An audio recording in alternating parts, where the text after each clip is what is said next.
nandito tayo ngayon sa isang paaralan upang magtanong sa mga estudyante kung ano ang... nila sa jeepney face out? Kaya tara na't magtanong! Magandang hapon po. Maaari ba kayo? Maaari ba naming malaman ang iyong edad at pangalan? Pwede naman po. Ako po si Janelle Barrero, 17 years old. Ako naman po si Cinder Alwat at ang edad ko po ay 16 years old. Maraming salamat. Gusto lang namin magtanong kung alam niyo ba yung jeepney face out? Alam naman po namin. Bilang estudyante na gaya nyo, anong masasabi nyo sa jeepney face out? Para po sa akin, hindi po ako agree sa jeepney face out dahil bilang estudyante, alam naman natin na sa bawat tahak na papunta natin sa paaralan ay ang mga transportasyong pampubliko ang ating ginagamit upang makapunta sa ating paaralan. Tama. Ikaw naman. Hindi rin po ako agree doon kasi yun din po yung mga yung naano na dito sa Pilipinas. Parang mas madami na yun dito sa Pilipinas. Tsaka, Nakasanayan na. opo. Tapos po, yun din po yung pinagkakakitaan ng mga driver po. Para sa'yo, ano yung mas convenient na sakyan? Yung modern ba or yung old na jeepney?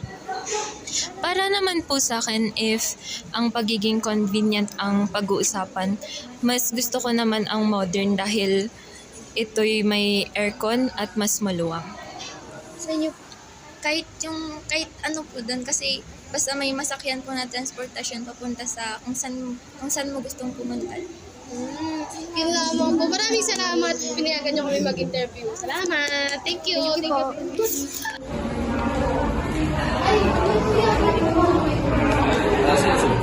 Kami nga po pala isang vlogger at nagtatanong po kami patungkol sa jeepney face out. Kayo po, sir, sangayon po ba kayo sa jeepney face out or hindi? Hindi kasi for me kasi is mas maganda na ang yung current na jeep natin na parang isa lang yung dinadaan kaysa naman sa jeepney face out na yung parang minibus lang siya na parang madaming iniikutan. Mas mahirap.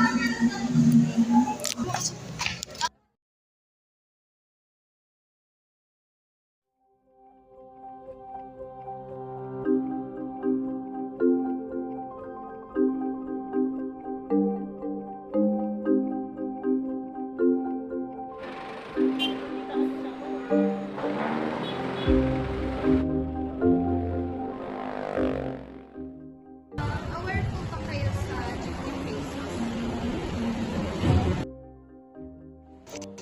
Opo, kasi isa po kasi kaming driver.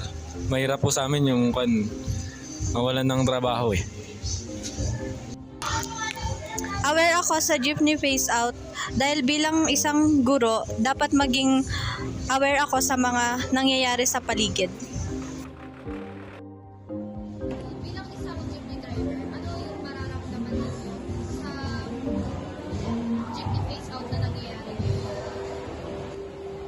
Para sa akin po, syempre masakit kasi mawawalan kami ng trabaho. Tsaka syempre, saan namin ipupunta yung mga jeep namin kung sakali? Yun po.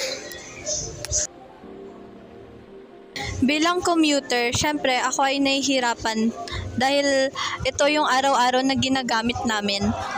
At hindi lang ako ang mahihirapan, pati na rin yung ibang mga mamamayan pa.